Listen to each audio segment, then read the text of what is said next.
Somebody should have told me it'd be like this. Be like this. Somebody should have told me it'd be like this. Up. Out of here.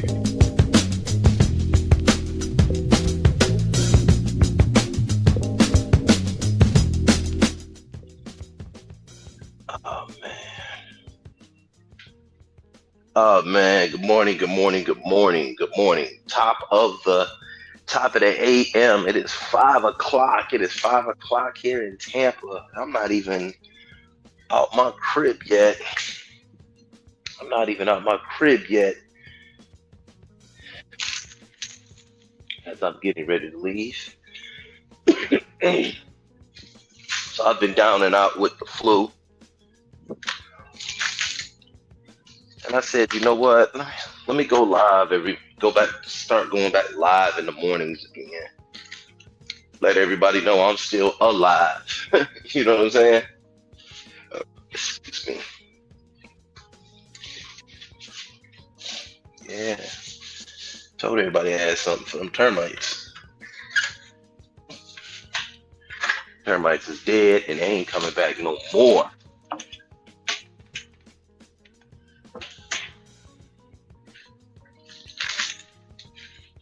So what's good? Give me a second. What's up, Timmy? Turn up.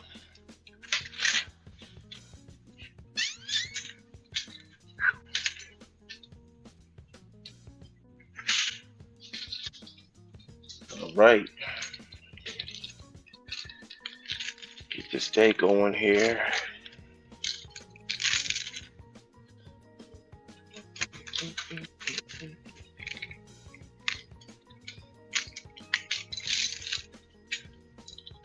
Get this thing started.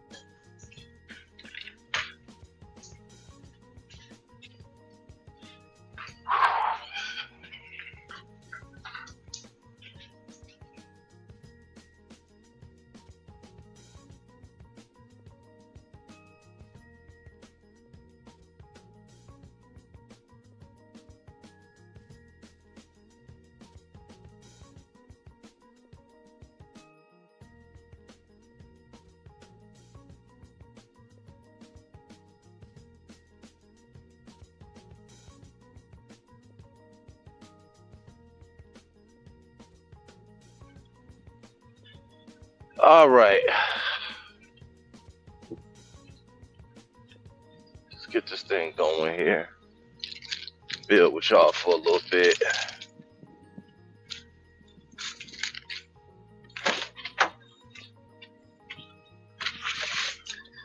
This lady across the street had a brand new Tesla. She started dating somebody. She riding around in a Prius now. What kind of shit is that? He must be taking her for her bread. He probably taking her for her money. Excuse me, family. So what's up, man? What's good? What's good? Good morning. Good morning. Good morning. Good morning, man. Let's get this thing going.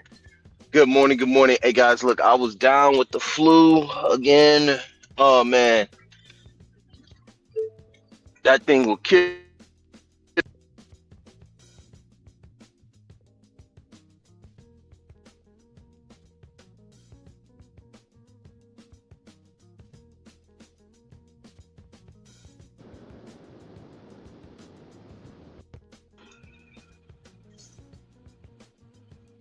Yeah. So that, like I said, that thing will kill you, man.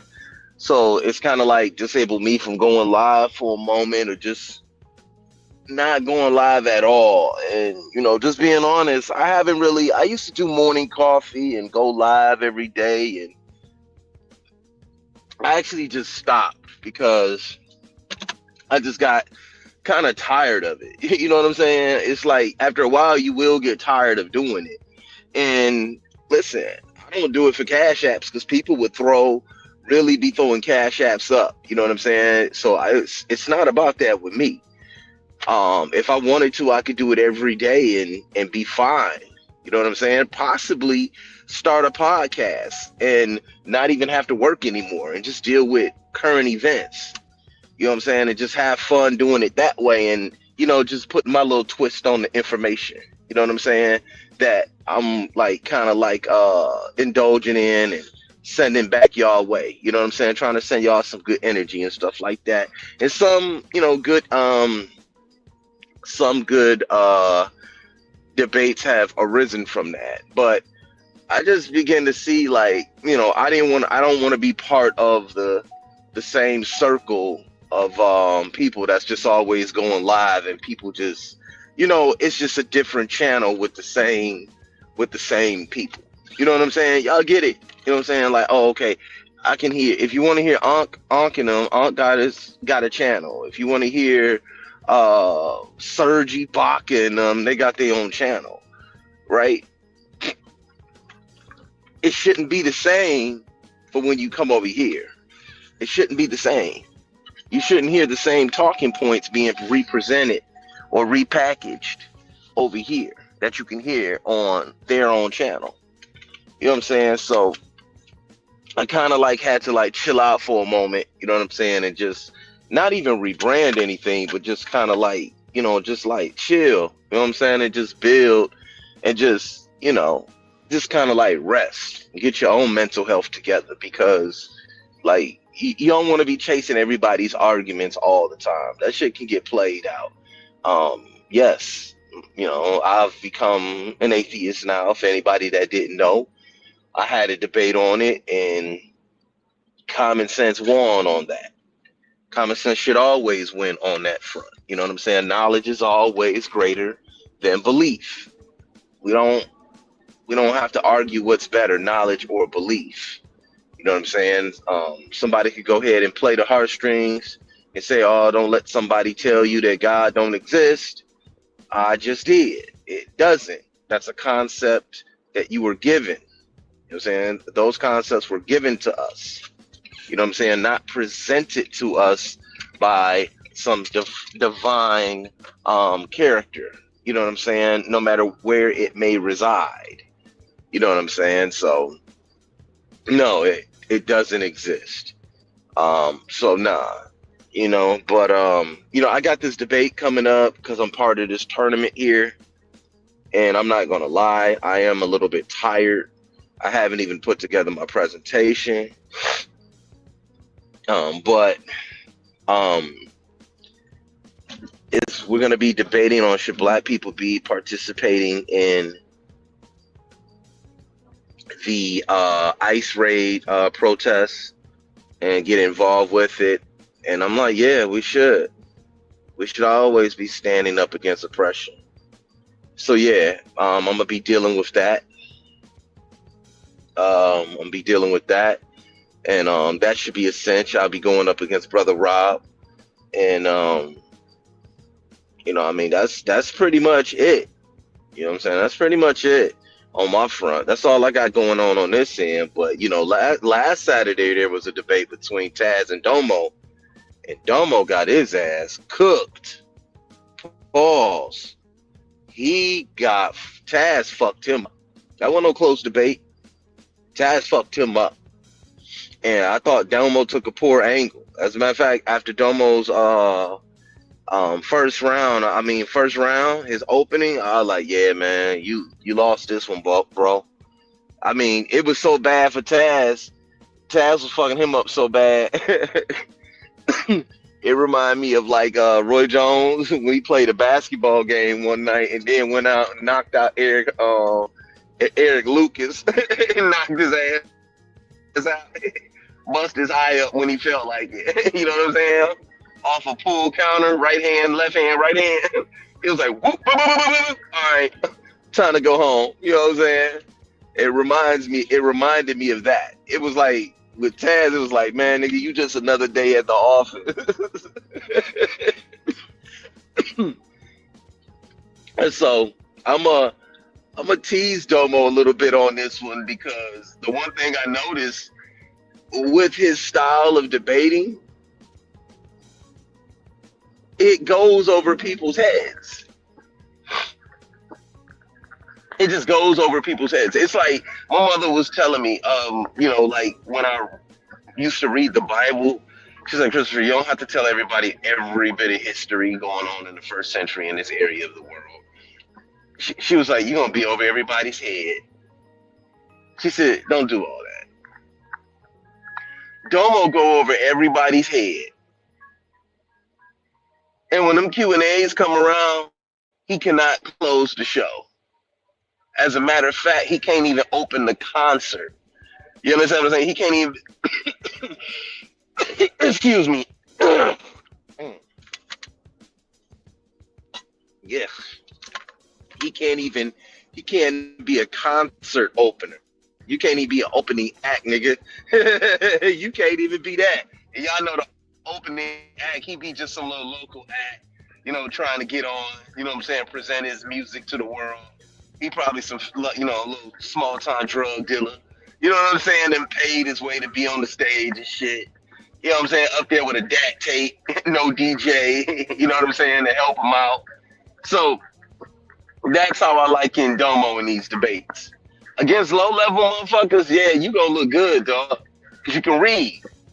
But at this point, when you start getting to a certain point in this thing here, everybody can read. Everybody sound electric when they read. You know what I'm saying? I sound good when I read. Chad sound good when he read. I mean, that angle that you took was more of an angle for echo chambers. You know what I'm saying? For them online arguments that you be making. That's what that was more suited for. DEI at its origin and plurality and neoliberalist DEI and all that bullshit. That shit going over everybody's head, dog. Ain't nobody listening to that shit. Niggas was like, what is you talking about? Taz is talking about DEI today. And you talking about DEI at its origin. When Taz did his opening as the true negative in that debate, man, he tore you the fuck. It was, you know what? I get it. Domo can't do nothing about that part. There's nothing he can do about that part. You know what I'm saying? He can't do nothing about Taz presenting his negative argument. He can't. He can only sit back and take that shit. You understand what I'm saying? But in this case, there was a point where Taz's volume for like maybe 60 seconds, maybe 2 minutes. Maybe it was 2 minutes. And they had to get a nigga time back. I was like, oh Lord, please stop. He done undressed this nigga whole argument in his opening. You know what I'm saying? He undressed his whole argument in his opening. You know what I'm saying? So one of the things I kind of say I don't agree with the judging with these debates is you get judged on you get a score for an opening, and it's real, like you said, it's performance based, right? But then people will say, well, Taz fucked him up in the opening. Dog can't do nothing about that. I get that part. But damn, I was like, make the ass whooping stop, because that's when it commenced, at its opening. I thought Taz's I thought his premise was flawless. I thought Domo's was just over everybody's heads. I understood his argument. I thought it was too eccentric to the point that no one's going to understand certain terms that he's using. And it gets to the point where, like, dog, are you deliberately doing this? Talking over everybody's head? You know what I'm saying? Are you deliberately doing that? Do you know who your audience is? Are you understanding what your audience is? You know what I'm saying? I mean, come on, y'all. If I'm talking to y'all, I'm talking to y'all. You know what I'm saying? I'm not always trying to be the smartest man in the room. Sometimes I just want to, if I come around y'all, I'm going to just talk to y'all like this. And anytime I talk, I want to present information or present an argument in a base form where people can say, I get what Chris is saying. Nobody's going to walk away and say, huh? Nobody's going to say that shit. Like, I'm not into all them political debates and all that shit. I really don't like debating that shit. That shit boring to me. Like, I'm having another one of them debates. Like, this shit is just boring to me. You know what I'm saying? Debating about what black people should be doing. Like, come on, man. If you don't know what you should be doing out here, and we probably all in our late 30s, early 40s, then honestly, like, what are you doing? You know what I'm saying? I'm not about to tell black people what's best for black people. I don't be getting into all that shit. I find them debates snooze fest. I call them snooze fest. Right? I think that shit boring. So I just decided to participate in it and go along with it. You know what I'm saying? Because I ain't gonna lie, the shit got boring after a while. You know what I'm saying? I'm like, all right, good. You know, all right, now I'm bored of it. It's only exciting for what, maybe 2 or 3 minutes? Debate religion? No, the fuck I don't. When? I'm debating history, Christian apologetics. It's not debating religion. You know what I'm saying? Assyriology, Egyptology. I deal with that type of shit. Like, everybody trying to be political and armchair or YouTube revolutionaries, man, I'm gonna just be honest with you. It's just a bunch of bullshit to me. When I hear all them niggas be talking all that bullshit, I just like this a bunch of bullshit. Because everybody's comfortable arguing blackness from the comfort of their homes. And one of the main reasons why I don't like to do it, and I've never enjoyed doing it, because it tends, and it has a propensity to sit up there and galvanize your blackness against the audience. Because the audience has a fickle imagination. And they're not necessarily listening to the argument, they begin to listen to how black you are, which makes absolutely no sense. It makes absolutely no sense. Let you say something you don't like, somebody that they don't like. You'll hear them say, uh-oh, here come Massa talking. I saw Hebrew Israelites, them niggas in the audience saying that shit about dogma. I'm like, man, get the fuck out of here. You're a fucking Hebrew Israelite. Shit. You can't talk down on that, man. The very shit y'all stand on is white supremacy. Y'all can't make Jesus black, nigga. And then think everybody gonna accept it. No, y'all just trying to get somebody to accept your school. GMS and all that bullshit. Them poor ass niggas sitting on the corner looking like bums. Happy broke with no girlfriends. No sports car. No game, no life. You know what I'm saying? So, I mean, just listening to Domo, man, I gotta be honest with the whole thing. I just think you don't have the gift of gab.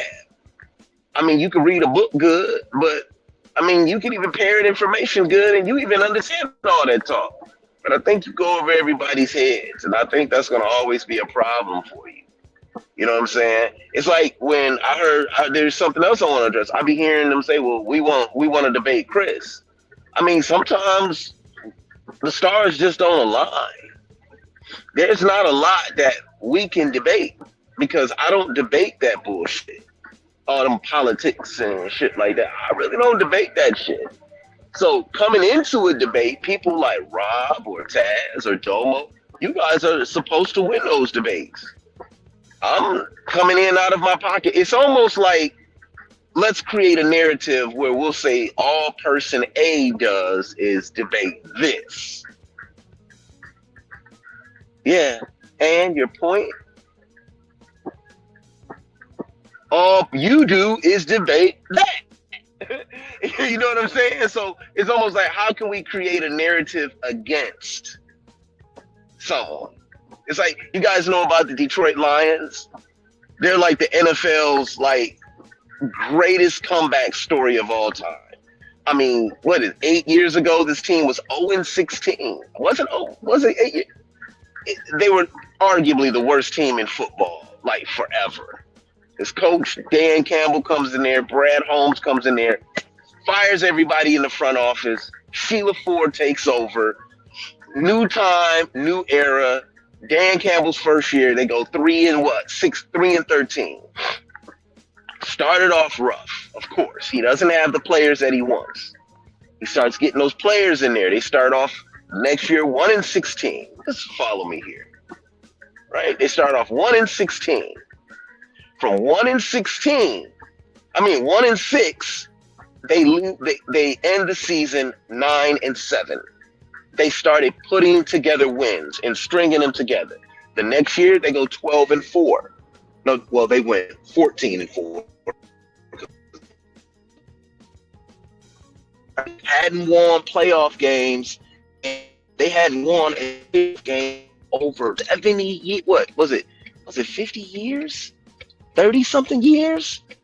Well, anyway, they were able to come in there and turn that organization around.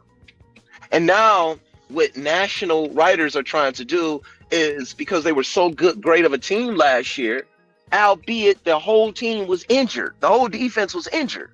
Aiden, Carlton Davis, Malcolm Rodriguez, Aleem McNeil. These are Pro Bowl players, all hurt, all homegrown products, all drafted by the Lions. All these guys are injured.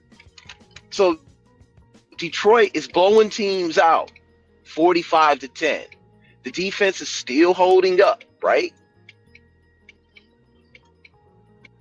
And then the playoffs come, we become exposed. Because what you have your star players at certain positions, and third stringers really can't play at the level of a first stringer. There's a difference between a first stringer and a third stringer. So what does the media do? Oh, they're not that good.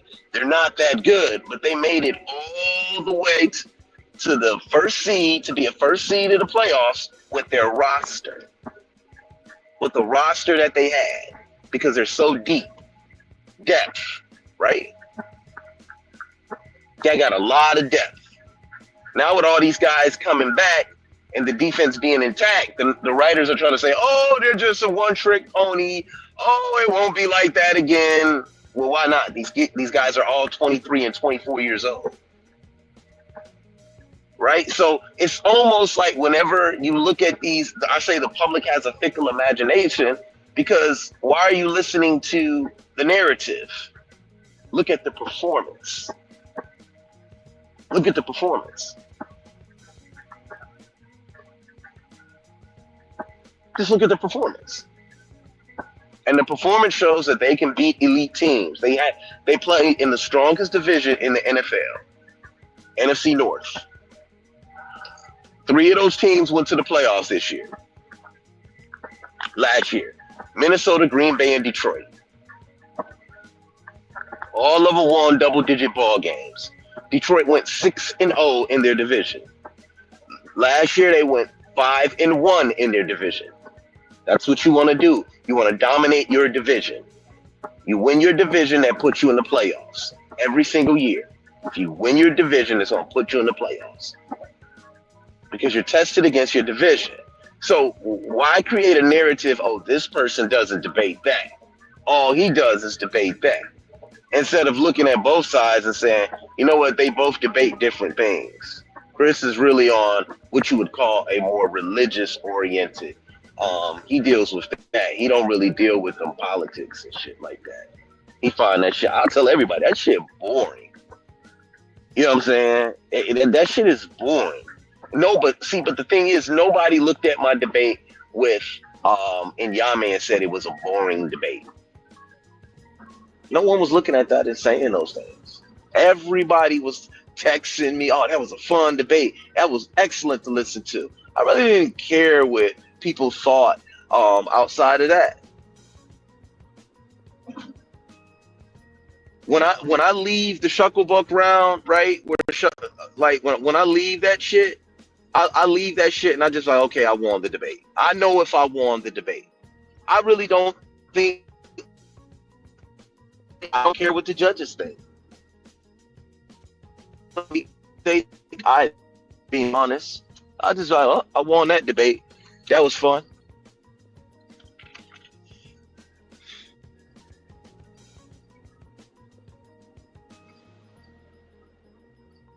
I won that. That was fun. And I walk away impressed or unimpressed with myself. You know, when I walked away from the Inyame debate, people were saying Chris was he was rebutting in his premise round. I was a true negative in that debate. You have to rebut somebody and refute somebody that's saying something exists. You know, they were telling me the difference is just don't say his name and do all of that. And I'm all like, listen, I can complain and I just don't do that shit. But I walked away knowing, Chris, you fucked him up. You fucked Inyame up. And sometimes it's just a skill level. I love saying that shit. Sometimes it is just that. It's a skill level. It's a skill level.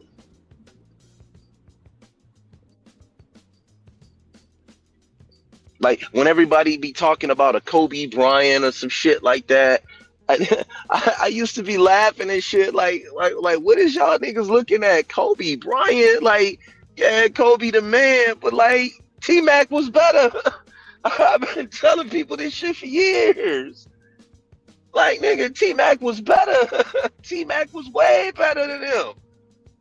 Played better defense and everything. I'm like, what is y'all talking about? And everybody always argues, oh, you tripping. I'm like, man, you following a narrative. Look at the basketball players. T-Mac was unguardable. You couldn't guard him. It's like Kevin Durant. He's unguardable. You could guard Kobe Bryant. He shot 41% from the fucking field for his career, which means he was doing a lot of missing.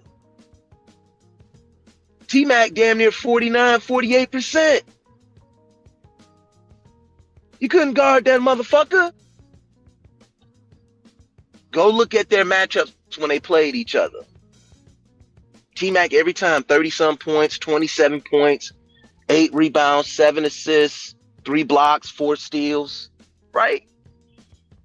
You're not going to tell me as a basketball player, when them two got on the floor, you wasn't glued to T-Mac. Kobe had the better teams, but T-Mac was the better player. And the NBA knew that shit. Y'all know it, I know it. And it's just like me and Domo. When Solar put that list up and he said, who's the best debaters in SVDL? The votes came in and it said Chris Harris. So Domo, as electric as a reader you are and parroting information, there's a difference between me and you. Let the narrative speak for itself. Your ass is at home. You at home, my nigga. And whenever you debate somebody on your level or equal to you on your level,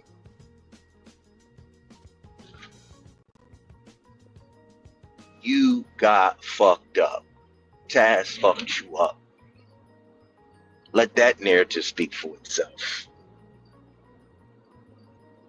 Just wanted to tease you a little bit there. I heard about some of the Chris fell off shit.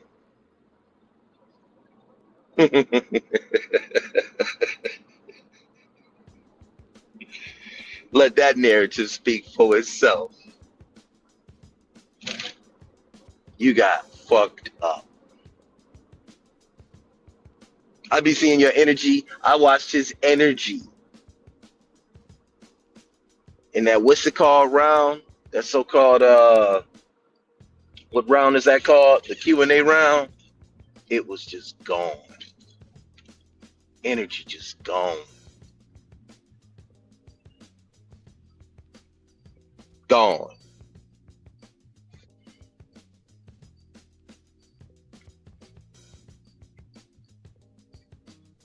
So it's Chris Harris and probably Taz. You've been given too many chances. And now the audience is speaking. Your peers are speaking now. You can't cross the finish line.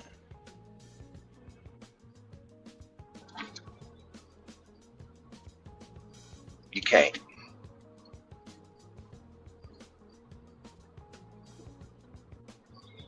Maybe you should start debating religion.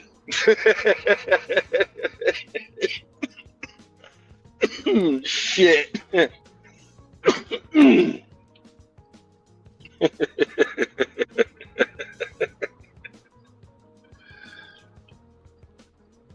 So yeah, Chaz made duck sauce out of your presentation.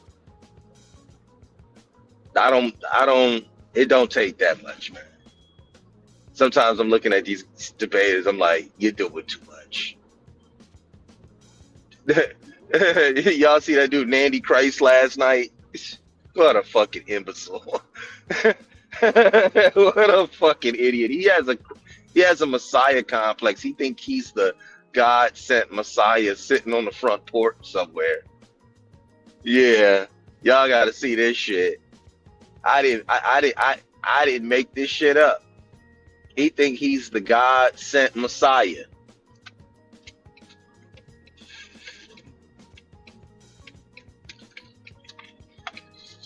Yeah. He was debating that God sent him to save the world, and the nigga was speaking in third person the entire time. I'm like, man, we need to set his ass up and get him down, get him somewhere like in Florida and set his beard on fire. That's what we need to do. Get this guy out of here, man. Anonymous wasted his time with that jerk. Get this fucking guy out of here.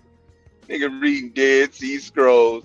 Look, y'all gotta be careful of these niggas, man. When y'all see these niggas coming around reading these ancient books to y'all got to be like, flag on the plane. Fuck is you talking about, dog? What you reading those ancient comic books for? Bro, stop. Oh man, we having a party today at work. We just went public. Oh man, this shit is funny. I'm not making this stuff up, y'all. This nigga think he's God, the God sent Messiah to the whole world. He really believes this shit. He really believes this shit, y'all. He think God sent him to be a Messiah to niggas on YouTube. He ain't gave us one miracle. He ain't done shit. He just saying he's something because he done read a book.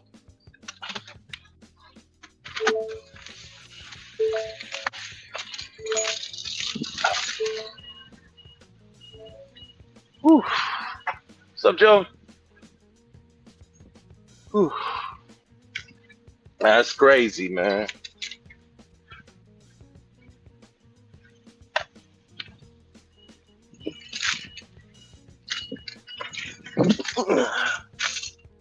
That's hilarious. Swear to God. They can make light skinned niggas look bad.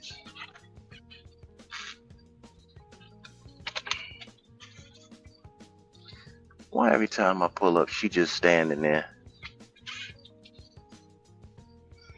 I need to do something about her ass. She ain't doing a damn thing here. They think the team don't keep. I don't want her to stand around. So, let me see what we got in the audience. Troy Pointer said T-Mac can't compare to Kobe. T-Mac was happy losing, no ring. Nobody's happy losing. No one is happy losing. You seen him. That's what I try to say. Where did you get? That's what I've been talking about. Narrative. That's been the elephant in the room. Where'd you get T-Mac was happy losing from when he was crying because he can't get out of the first round? Where you get that from, bro? Where you get T-Mac was happy losing? Nah.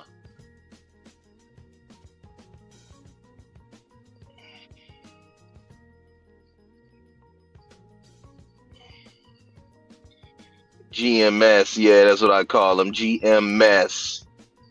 That's how they are. Is one huge mess. What's up, Erica? How you doing, sis?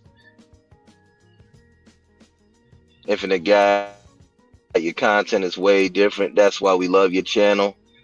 Thank you. I appreciate it. Did you Smash Live yet? Smash Live? See Smash Live? It was great. No, I didn't see Smash Rockwell's live. I got to start watching it again. Like I said, I've been down and out. I had that flu. I had the flu, and I was just down and out. You know what I'm saying? So yeah, come on, man. You can't say no T Mac was cold. You know what I'm saying? Like I said, if it's anything, the NBA had to start producing a narrative that made you think that, because the NBA, all of it is a form of propaganda.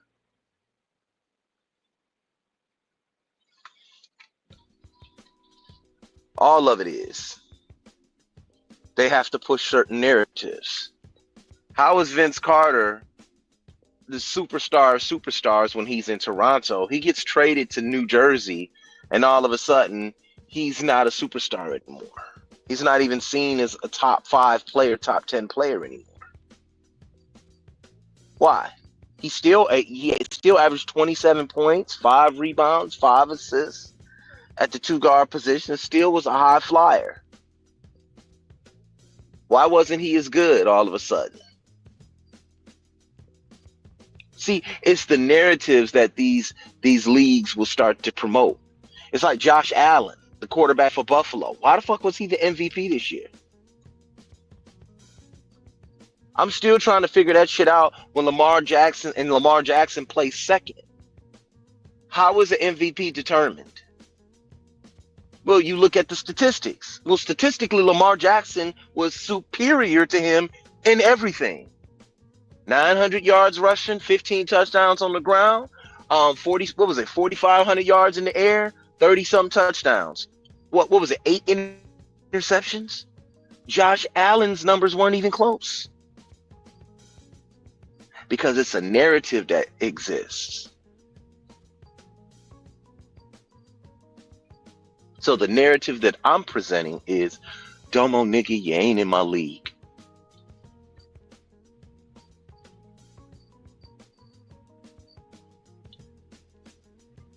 You not, homie.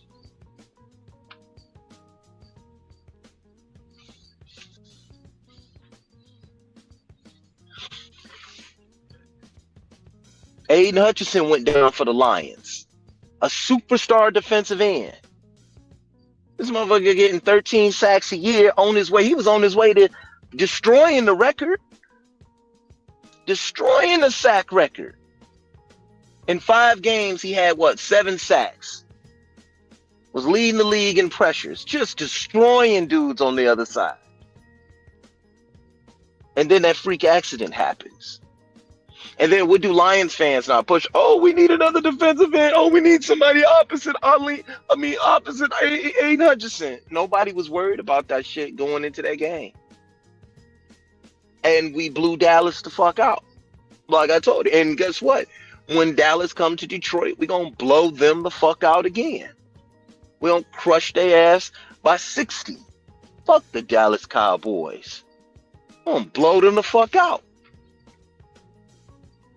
But what I'm trying to tell y'all is these narratives that the public will begin to produce for its own consumption. That's all it is. It's just for public consumption. It doesn't really mean anything. At the end of the day, it just doesn't mean anything.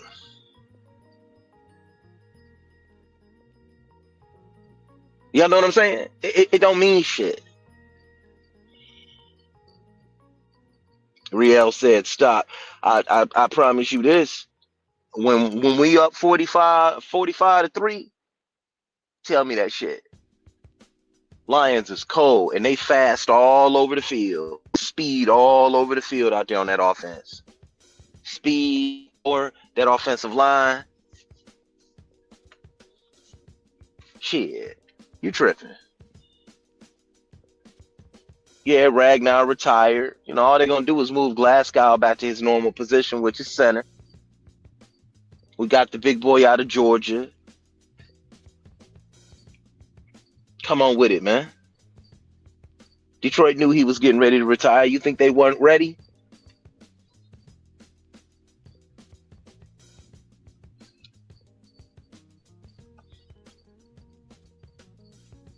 Oh man.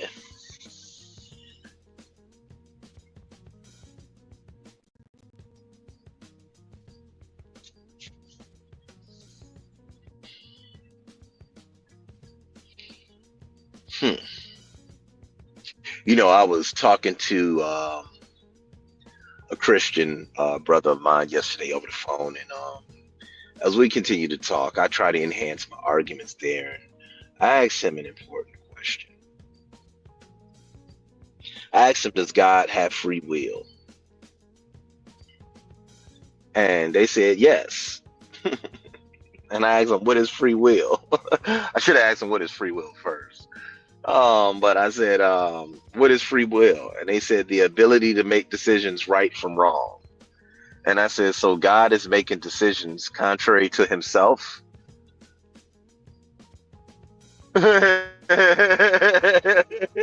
And they was like, "Huh?" I said, "What?" I said, "So you mean to tell me God is making decisions that are contrary to Himself?" What do you mean by that? If God is good and God is holy, what decisions does He need? Why does He need to make any decisions, period? Because free will is based on right and wrong. And if free will is based on right and wrong, why is God making decisions based on that? What's right and what's wrong? That means God has evil thoughts. That means God is not good all the time, right? So we began to build on that. And he says, no, all of God's actions are just. I said, what do you mean by that? They said, everything he do is right. I said, so the death of innocent people is is okay with you? And then he says, no. I said, is that moral? He says, well, it depends if there's a judgment on the people. I said, what about David's 10 wives? What did they do wrong? He said, huh? I said, God had his 10 wives, raped. You can't use that word. I kind of find out they'll strike your video for that. He had them raped, right? He had Absalom go up there, pitch a tent, and take them in front of all of Israel, right? And then he was just all like this. That's because of what David did. I said, cool. We know that's what David did, and God delivered a punishment unto David by having his wives raped, right? And then he was just all like, yeah, because of what David did. And as I was trying to have the conversation to show him, why do you keep running back to what David did? God is the one pushing the buttons here. God is the one that told Ahithophel what to do and told Absalom, David's son, to go and rape his wives. God is pushing the buttons. Why didn't he just punish David? Why does his 10 wives have to be, let's just use the word taken? Right? Why do they have to be taken or harmed? What type of decision is that? Is that a moral decision? That's a judgment. So he judged his wives. What did they do wrong? That they have to go through the most heinous of all crimes. He told them that would happen. Here's what I was trying to say. And everything I'm telling you all is so true. This guy was an adult. And he was trying to make sense of women being sexually assaulted. And he couldn't even see that that was immoral. If I told him, hey man, you owe me $9,000. I'm gonna come take your wives. I'm gonna come and take your wives here and do whatever I want with, or take your wife and do whatever I want with her. He would try and lock my head off. He'd be like, hell no. Why? Because that's immoral. That's immoral based behavior. But then when it comes to the book itself,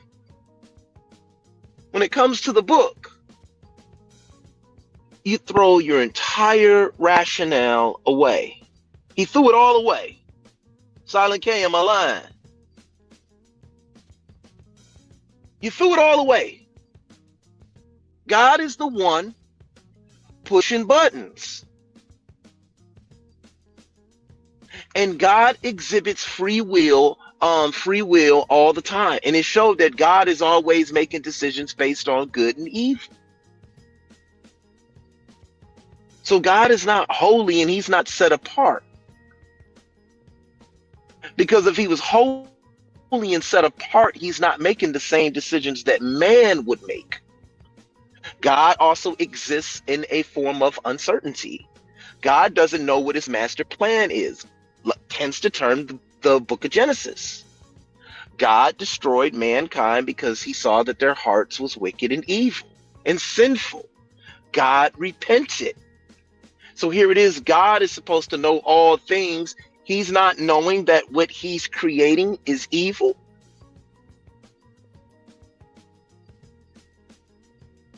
I want you guys to listen to the logic on that. So then he allows man to have all these wicked thoughts. And then he decides to destroy man. But yet now we're right back where we're at. And guess what? Evil still hasn't been erased. It just hasn't been erased. See, he doesn't know how to get rid of something that he created. So now God can't get rid of a rock that he created called evil. Right? See, you can take any Christian apologist and ask them simple questions like that. We know God can't get rid of evil, and he doesn't have a plan to solve it, because then he sends his son to die for the sins of mankind. And guess what? Evil still exists. So he can't get rid of something he created. Isaiah 45:7. I create good and I create evil.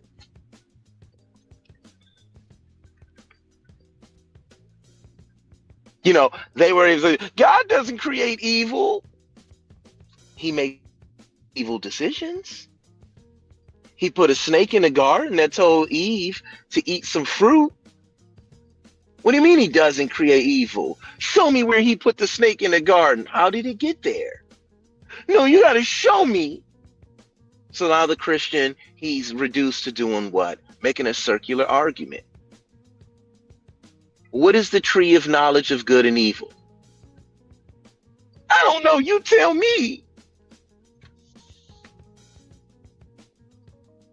It's right there where their arguments begin to fall apart. See, what they want to do is say God didn't create evil. They want to try to get you to the fall of man, that concept that Paul created. Because guess what? If Paul deals with the fall of man, which is with the eating of the fruit, that can prove how why they needed Jesus. Man needed Jesus. Because he knows the other answers you can. He's trying to get in ahead of the other questions that are going to come forth. Why did God destroy the world in the first place? How come he couldn't get rid of evil the first time he destroyed the earth? So Paul had to create his own doctrine called the fall of man, which was the eating of the fruit. Well, guess what? I didn't eat none of that goddamn fruit.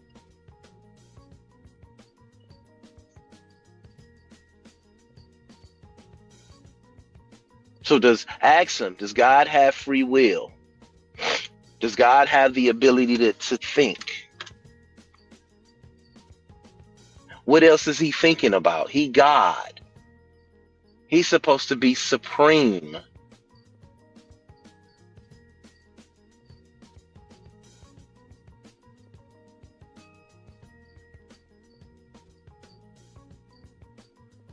Infinite. But he making decisions. You know why? Because it's man who's writing this. Man is writing in place of a God here, and he's saying it's God. Because when you see indecisive actions, that's the affinity of mankind, not deity. Every time you read about the deity, he sounds, acts like a man. The deity loves, the deity hates, the deity gets hungry. All of those things are affinities of man. or attributes of man, excuse me. Those are not defining traits of a God, because man can't think outside of his own head. Man's reality is in front of him, and he writes based on his own reality.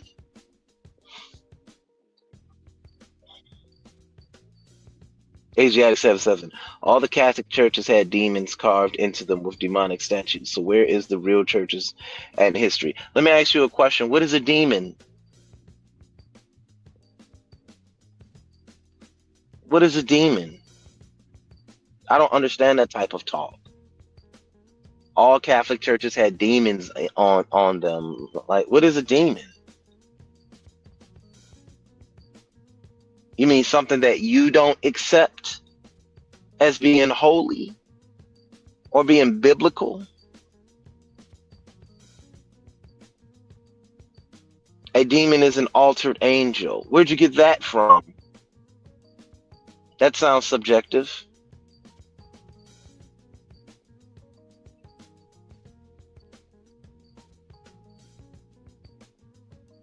Or a hybrid deity.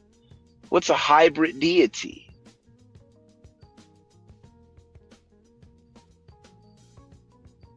See, what I'm trying to show you, Asiatic 777, is when you free your mind from these concepts, these things just don't exist in the sense that you're presenting anymore. Like, what is it? What? I don't believe in demons and things like that. So when you say demon, I'm like, what is a demon? What's the point of a demon? In order for demons to exist, you need gods to exist. And if God doesn't exist, demons certainly don't exist. You did?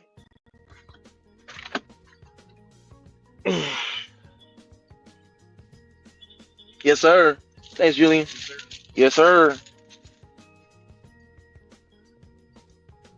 See what I'm saying? I don't know nothing about no demons. I don't know nothing about no angels. Because none of that stuff exists. But if I see you hungry, and I see that you need help, and I see that you're crying out for help, I'm going to come and help you. Because that's called humanity. So let's get away from deities and angels and demons and all that shit. Let's start dealing with humanity and how we can improve ourselves. You had a demon bothering you for 20 years? What'd it do to you?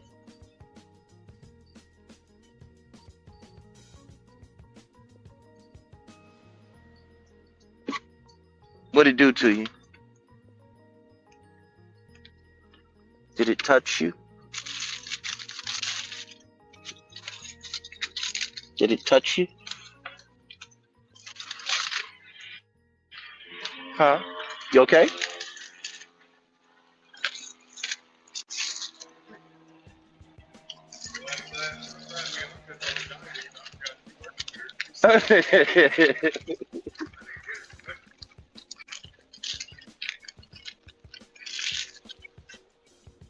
Hmm. How did it bother you? You all right, man?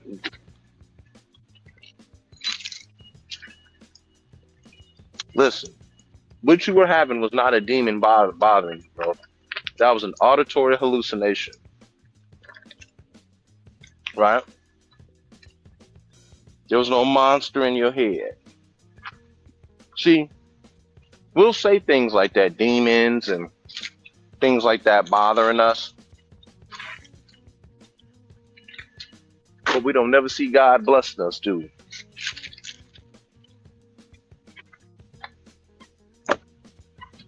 We don't never see those type of things going on.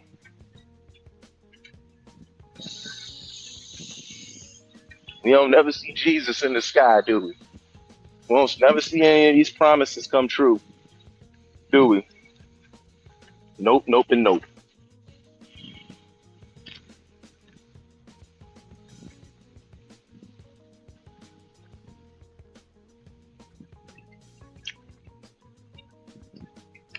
Oh, you said the demon manifested in the flesh.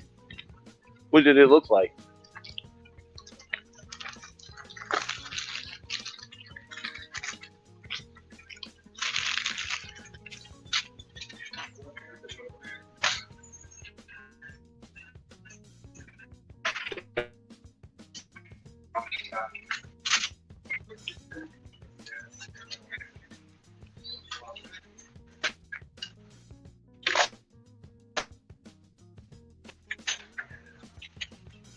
What did it do to you?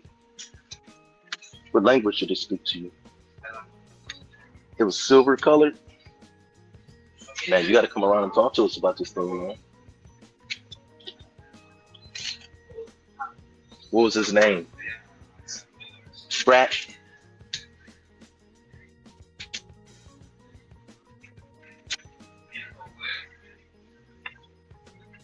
Steve, you call it.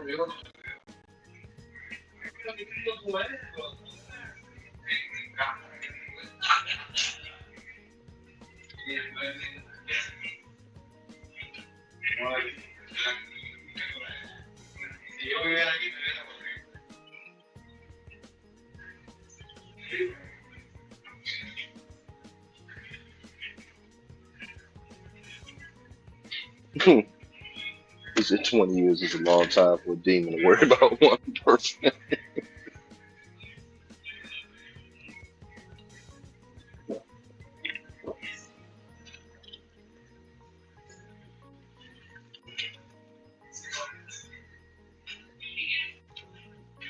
hmm hmm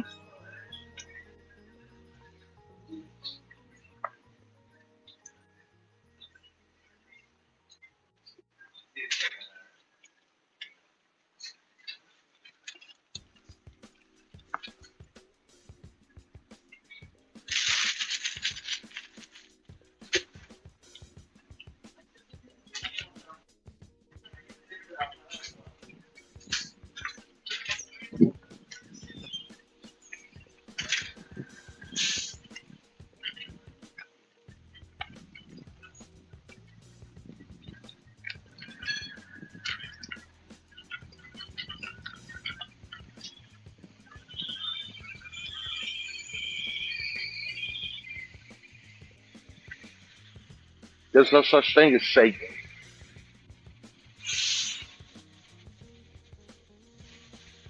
Satan is just a word taken from the word Hashatan, which means to be against something.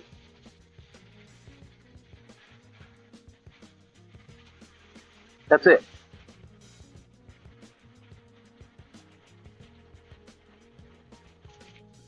You tripping. You tripping. You tripping, bro. You don't manifest before the whole world to see. Sound like a poltergeist, bro. Excuse me, sorry. But anyway, guys, I got to get to work here. We're going to build a little bit later here. All right? So I'll holler at y'all later, man. That being said, peace.